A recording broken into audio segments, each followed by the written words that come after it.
by Screech or Preppy. Look, I was going to get on my knees and do this chair thing too, but I realized this is your moment. I'm staying out of it. You know, it's too good.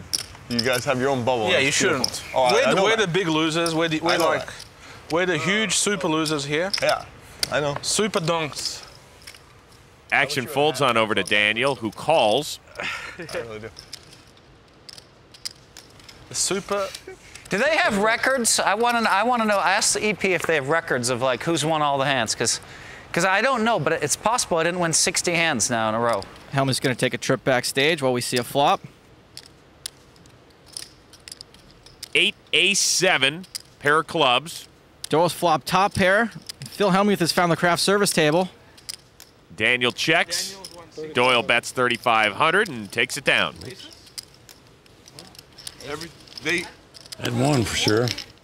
I just want to know if I won one hand in the last 60 hands. We're gonna check Ask in a him. second. We're checking. I want to know how many times you've limp folded today. I mean, it's possible I won one. I wonder how many times you've raised pre-flop. Ask and ye shall receive. He's right around the middle of the pack. Maybe the problem isn't how often he raises, but instead when.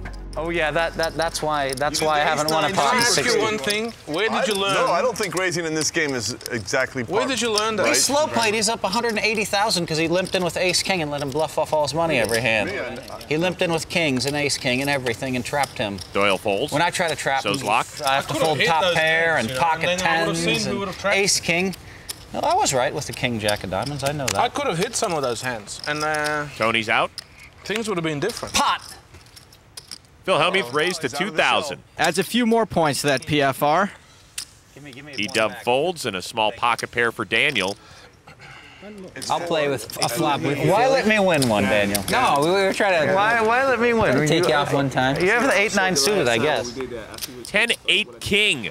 Check by Daniel. Top pair for Phil. 48. You've closed up shop. That's 4,800. Nah, man. Y'all closing up shop. It's good enough to win. Cashing out. Who? You want to buy some cashews? There's a win, Phil. What are you talking about, man? Is that my first hand in 60 pots? We're gonna check. I want to know. They're going through it. I want to know if that's my first hand in the last 60. Or maybe the last 70 hands. Hey, Phil, we'll produce the show. You stick to producing winning hands, okay?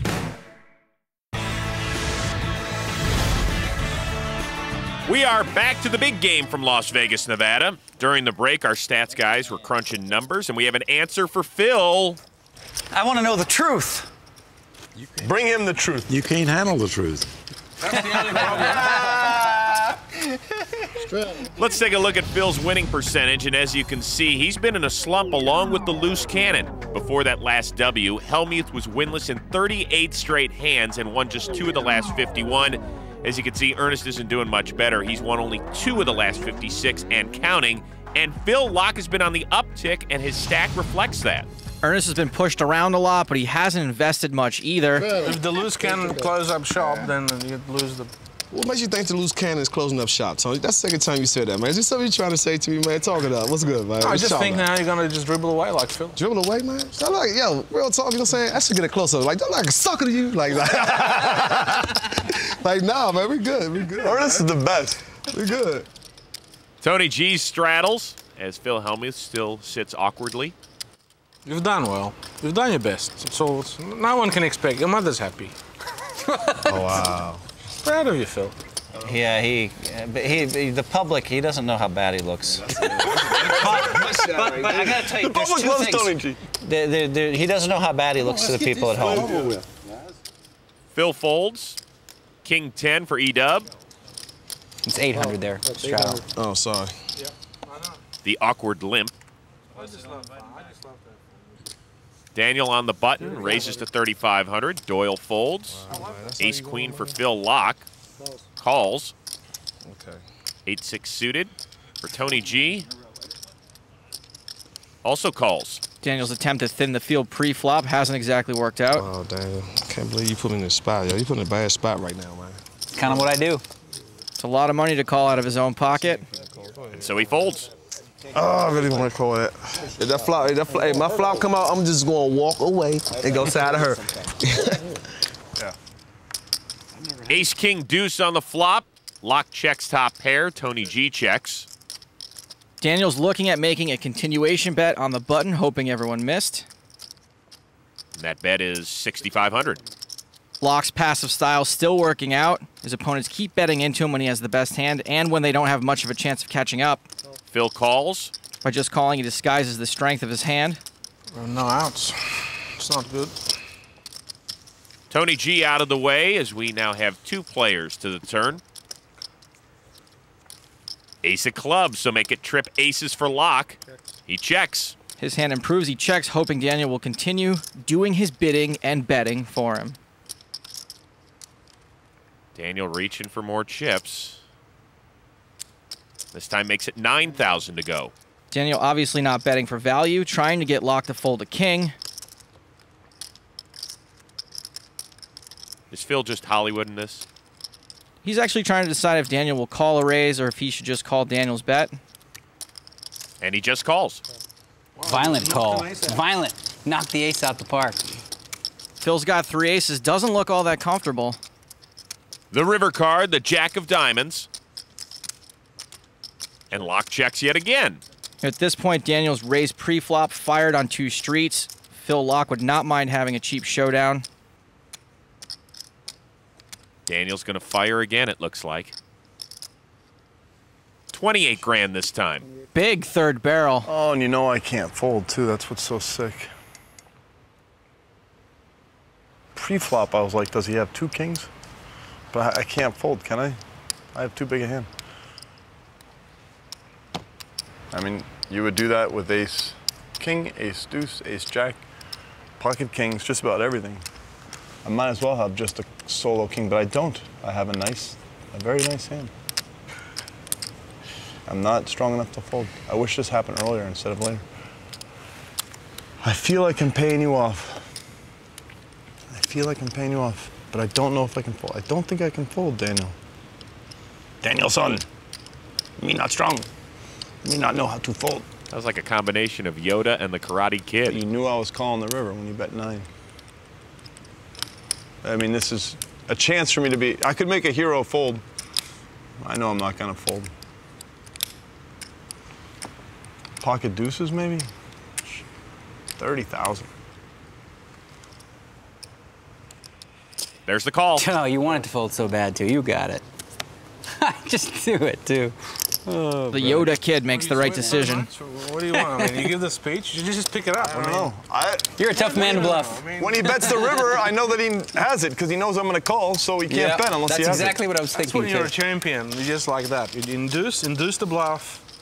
Phil rakes in a pot of almost 100 grand. He's supposed to have me beat. In a cash game, I'm beat there every time I call. So Phil has a monster stack with over $200,000 in profit. Daniel's coughed up some coin over the last few hands, but still is up nearly 70K. The loose cannon sits at almost 54,000. And remember, if he maintains that profit after 150 hands, he's going to have to decide whether to keep the money or come back and risk it all and play another week. As we play on, Phil Locke raises to 800. It's a min raise. Tony G gets out of the way. Did you raise or straddle? Raise. Phil Hellmuth, small pocket pair, limps in. E-dub is OUT. Daniel in the small blind, 10-7 suited, makes the call. Well, it's a good script so far for this hand. Very good script. Doyle's in as well, so 4 players to the flop, which is Jack 7-5, 2 diamonds. Daniel with 7s and a flush draw checks. So does Doyle. Daniel's got the best hand with a pair of 7s. Phil Locke with his flush draw, bet of 400. Only 400 for Hellmuth to call and try to peel off a 3. Although he should know the 3 of diamonds would be big trouble for him. You see Doyle has the 3 of hearts. He's drawn pretty thin. Phil does call. With a pair and a flush draw, even though his flush draw is no good, Daniel's probably going to raise here to try to build himself a pot. He's listening to you, Joe. Raised to 4,000. Doyle folds. Phil Locke quickly calls. And Phil Hellmuth gets out of the way. It's you and me again. Yeah, I'm going to try to bluff you 3 times again. Let's see. I think I kind of know what you have, I think. You do? 6 of spades on the turn. Phil Locke now has a pair and a flush draw himself. That's going to make it very difficult for Daniel to get him to fold. Daniel bets 7,000. Maybe I was wrong.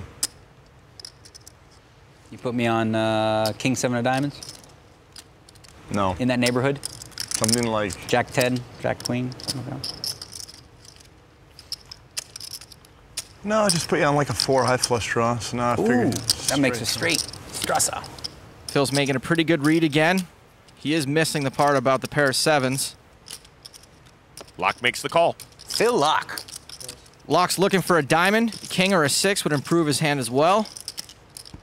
We're off to the river, and there's that 6. Locke makes trips again. Really running good tonight. Gee, what a sick card. You said it, Daniel. Phil's been calling you the whole way. Your hand hasn't improved. Daniel, you're behind even top pair now. He checks. Phil's trying to put Daniel on a hand. He wants to get as much value